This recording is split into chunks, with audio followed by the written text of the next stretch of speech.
Hai, Shalom, selamat pagi adik-adik semua. Senang sekali kita bisa berjumpa pada pagi hari ini dengan Lose Jenny dan juga Lose Rani. Dan sebelum kita memuji Tuhan, mendengarkan firman Tuhan, mari kita sama-sama berdoa. Tuhan Yesus, kami bersyukur untuk hari yang baru yang Tuhan berikan bagi kami. Terima kasih untuk tubuh yang sehat, nafas kehidupan yang Tuhan berikan bagi kami. Dan pagi hari ini Tuhan, kami mau memuji Engkau, menyenangkan hati-Mu. Dan kami juga ingin Tuhan mendengar firman-Mu. Sertai dan pimpin ibadah kami pada pagi hari ini. Di dalam nama Tuhan Yesus kami berdoa. Amin. Adik-adik, kita mau memuji Tuhan untuk Allah kita, Tuhan yang luar biasa, yang sudah begitu baik menyertai kehidupan kita sampai hari ini. Mari kita sama-sama memuji Tuhan. Tuhan Yesus baik.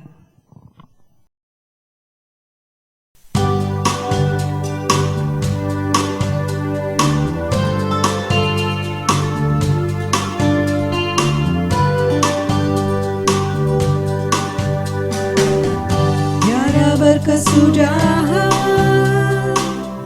kasih setiamu Tuhan, selalu baru rahmat-Mu bagiku. Hari berganti hari, dan tak kulihat kasih-Mu tak pernah berakhir di hidupku. Tuhan Yesus baik, sungguh amat baik, untuk selama-lamanya. Tuhan Yesus baik, tiada berkesudahan kasih setiamu Tuhan, selalu baru rahmat-Mu bagiku. Hari berganti hari, telah kulihat kasih-Mu tak pernah berakhir di hidupku. Tuhan Yesus baik, sungguh amat baik, untuk selama-lamanya. Tuhan Yesus baik, Tuhan Yesus baik, sungguh amat baik, untuk selama-lamanya. Tuhan Yesus baik, Tuhan Yesus baik, sungguh amat baik, untuk selama-lamanya. Tuhan Yesus baik, untuk selama-lamanya. Tuhan Yesus baik.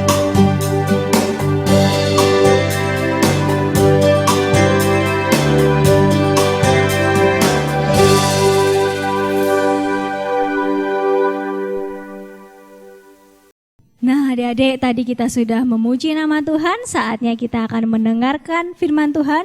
Sebelumnya kita akan memberikan persembahan dengan diiringi lagu Bersuka Dalam Tuhan.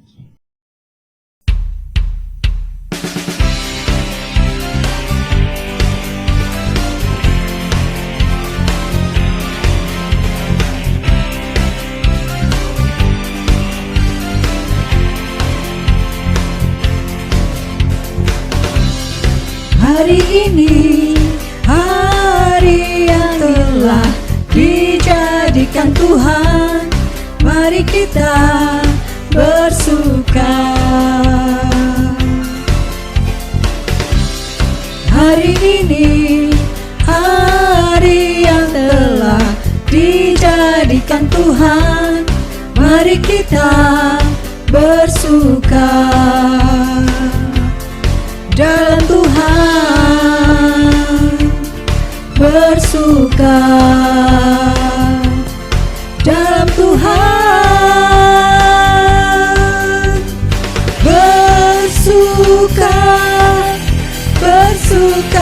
dalam Tuhan, mari bersuka, bersukacitalah, hey, bersuka dalam Tuhan, sekarang bersuka, bersukacitalah.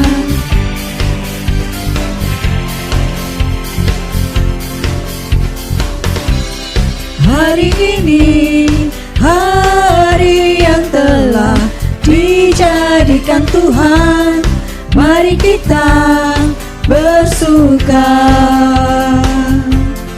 dalam Tuhan, bersuka dalam Tuhan, bersuka dalam Tuhan, mari bersuka, bersukacitalah, hey, bersuka dalam Tuhan, sekarang bersuka, bersukacitalah.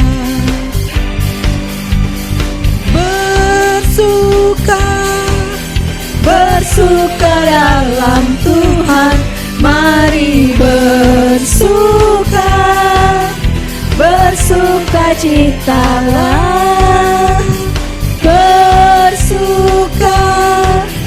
bersuka dalam Tuhan, sekarang bersuka, bersukacitalah, sekarang bersuka,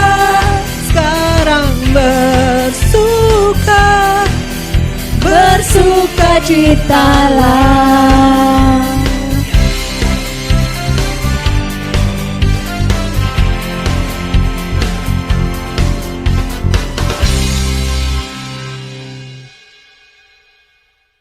Hai, halo, selamat pagi adik-adik semua.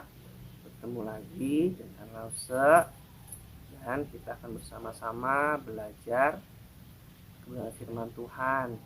Sebelumnya mari kita bersama-sama berdoa. Tuhan Allah Bapa kami yang baik, di dalam Tuhan Yesus Kristus kami bersyukur untuk pagi ini kembali kami bisa beribadah kepada Tuhan. Dan sebentar kami akan mendengarkan firman Tuhan, belajar mengenai firman Tuhan. Kiranya Roh Kudus memberikan kepada kami pengertian, hikmat, dan kami boleh belajar apa yang menjadi perintah Tuhan dalam hidup kami, dan kami bisa melakukannya dalam kehidupan kami. Terima kasih, di dalam nama Tuhan Yesus kami sudah berdoa. Amin.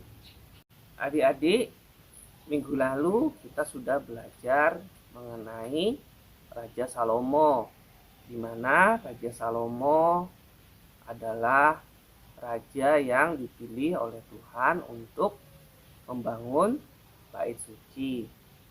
Kemudian Raja Salomo hidup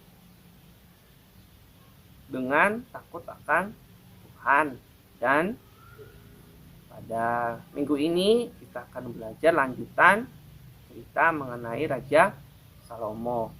Nah, pada minggu ini perikop yang kita ambil adalah dari 1 Raja-Raja pasalnya yang ke-11 sampai yang ke-16, yaitu mengenai hati yang terbagi.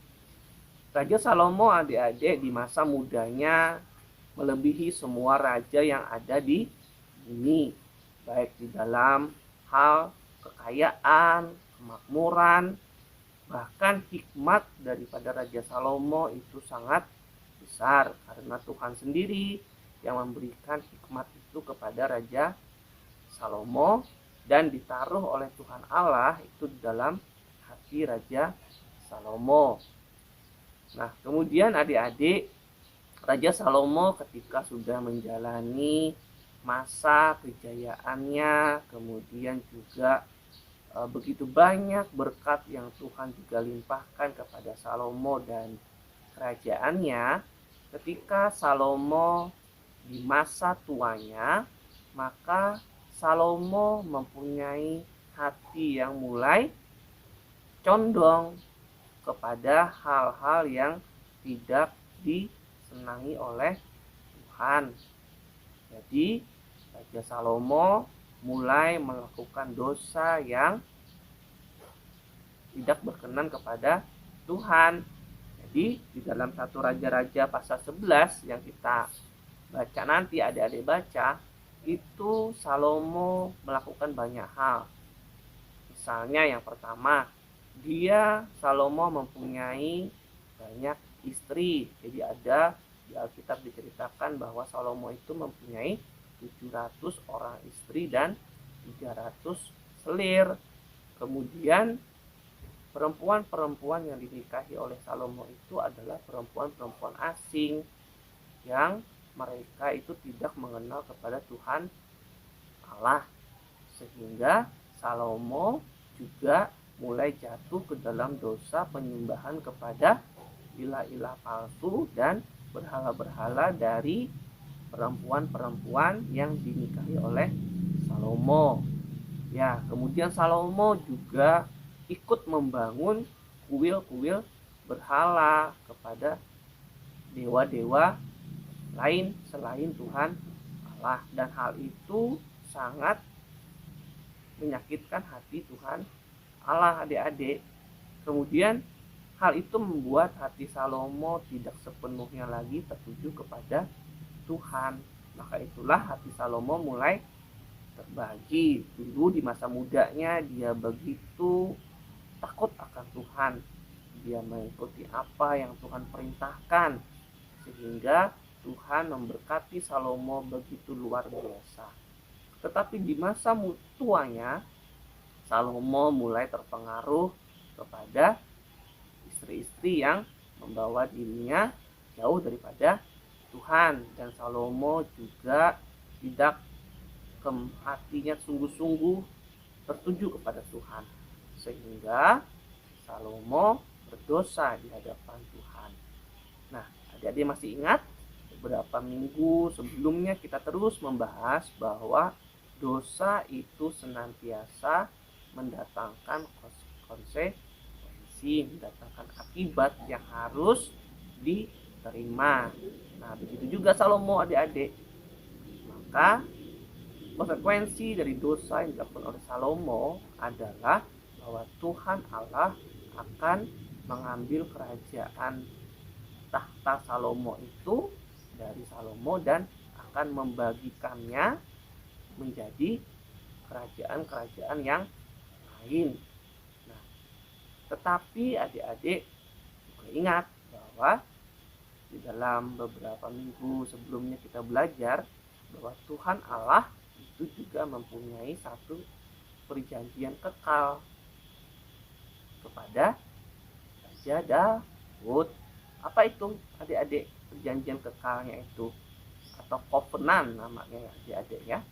Yaitu bahwa Tuhan Allah berjanji kepada Daud bahwa keluarga dan kerajaannya Daud itu akan kokoh untuk selama-lamanya, dan akan ada seorang raja yang akan memerintah untuk selama-lamanya. Dan kita sudah tahu siapa itu nanti keturunan dari Raja Daud yang akan memerintah untuk selama-lamanya, adik-adik. Ya, betul.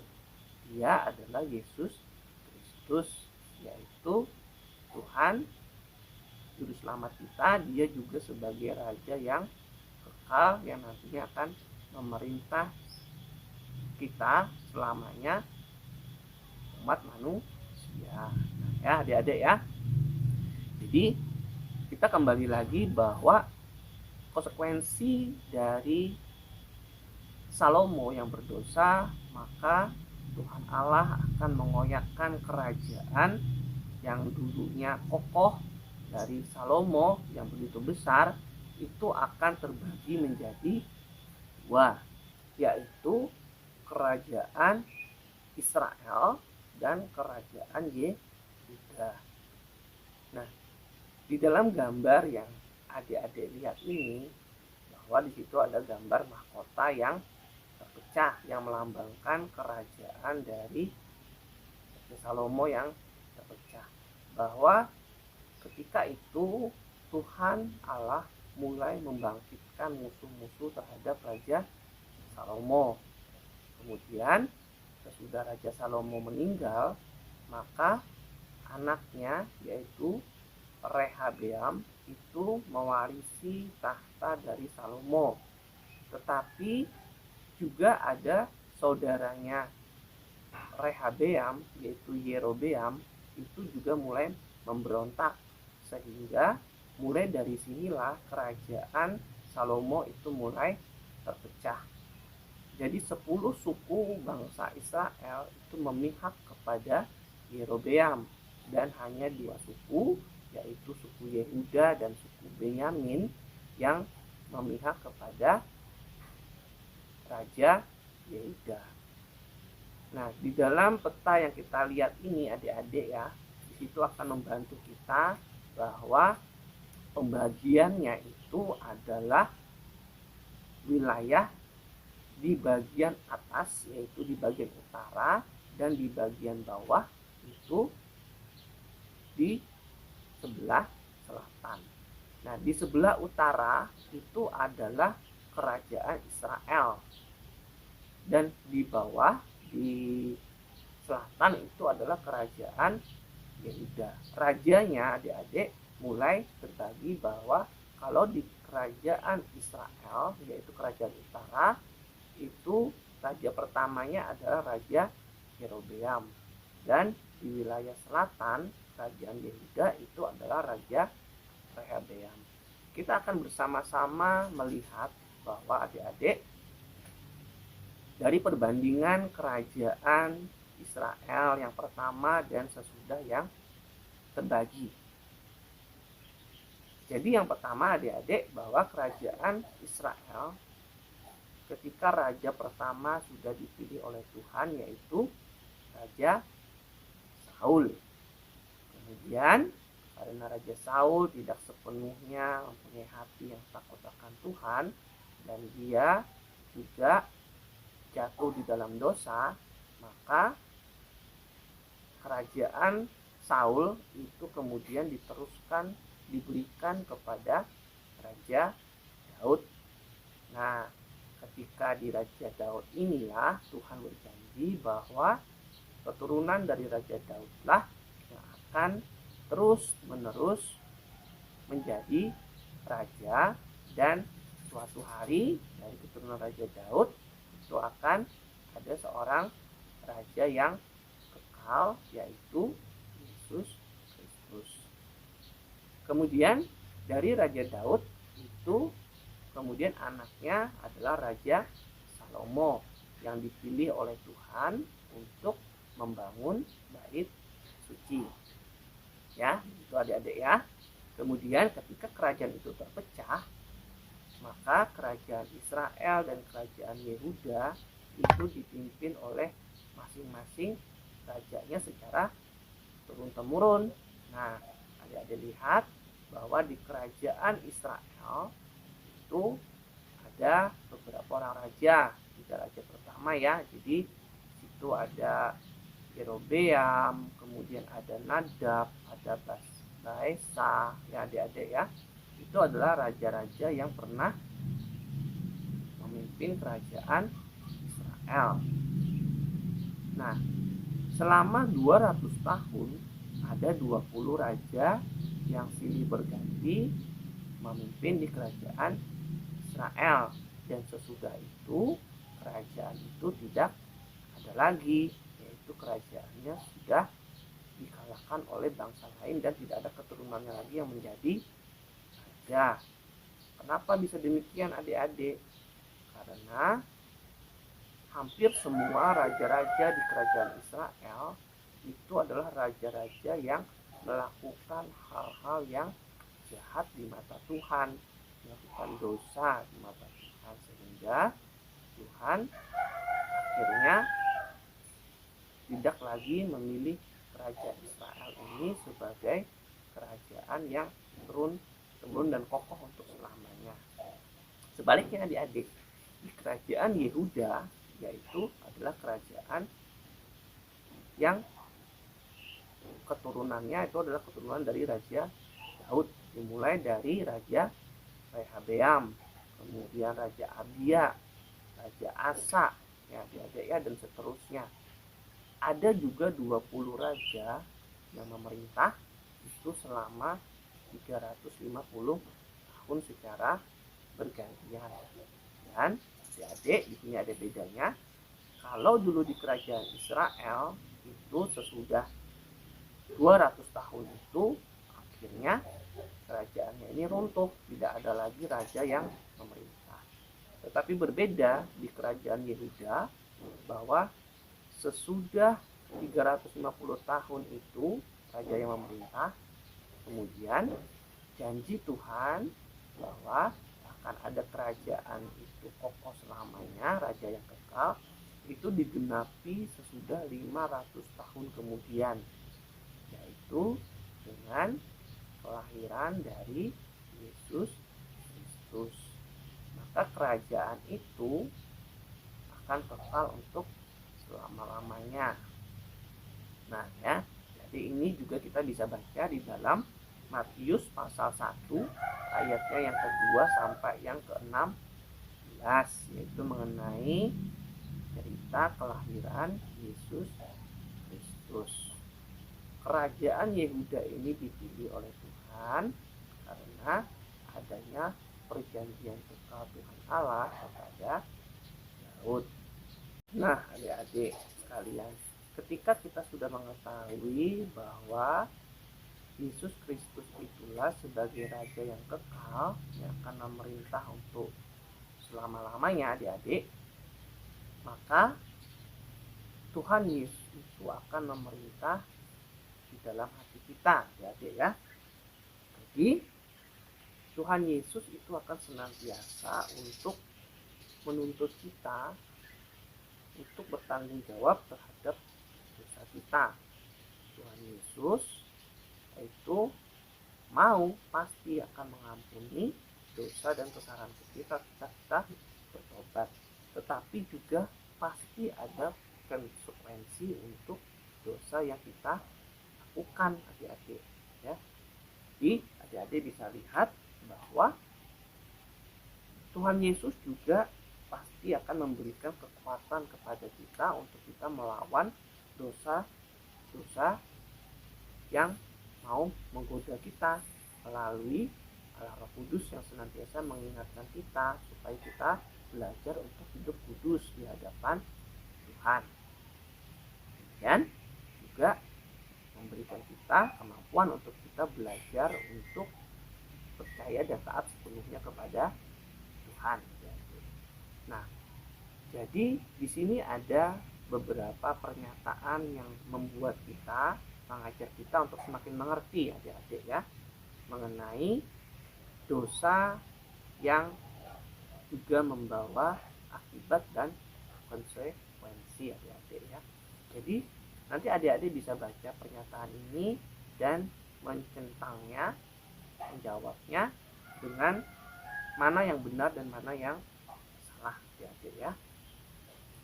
Sebuah ilustrasi yang bisa kita lihat, adik-adik, dan juga ada di gambar, yaitu ketika sebuah batu yang kita lempar ke permukaan air yang tenang, maka adik-adik akan melihat bahwa akan ada riak air atau gelombang dan cipratan air yang akan ditimbulkan akibat batu yang jatuh ke permukaan air yang tenang itu.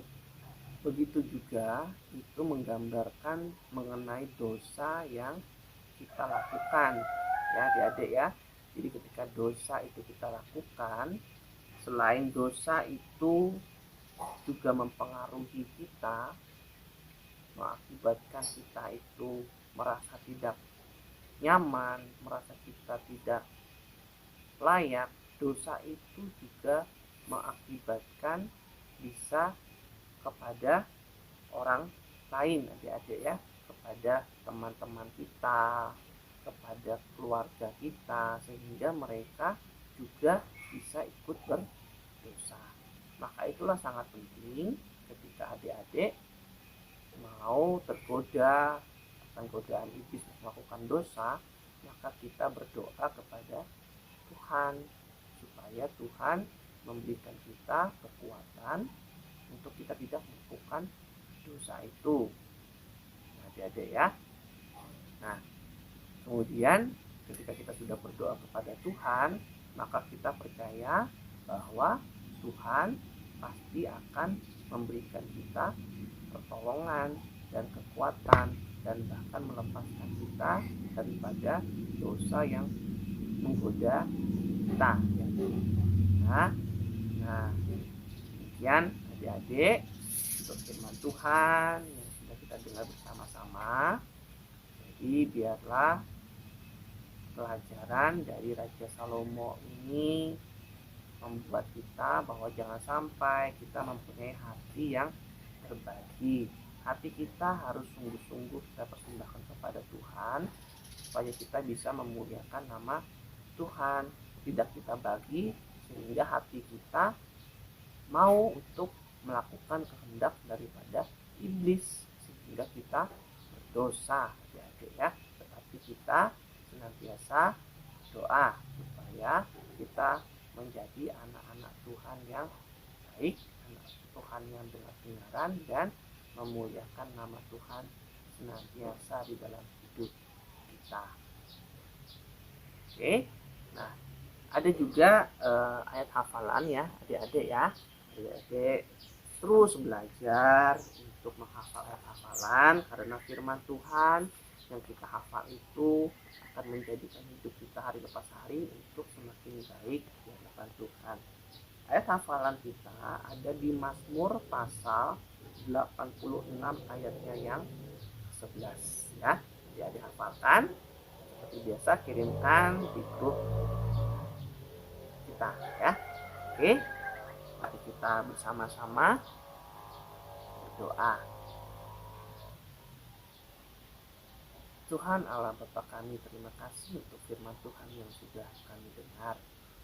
Biarlah ya Tuhan, berikan kami kekuatan supaya kami bisa menjaga kekudusan hidup kami dan berikan kami kemampuan untuk kami tidak melakukan dosa di hadapan Tuhan. Terima kasih ya Tuhan. Di dalam nama Tuhan Yesus Kristus kami sudah berdoa dan mengucap syukur. Amin. Sampai jumpa lagi adik-adik. Tuhan Yesus memberkati kita semua. Amin.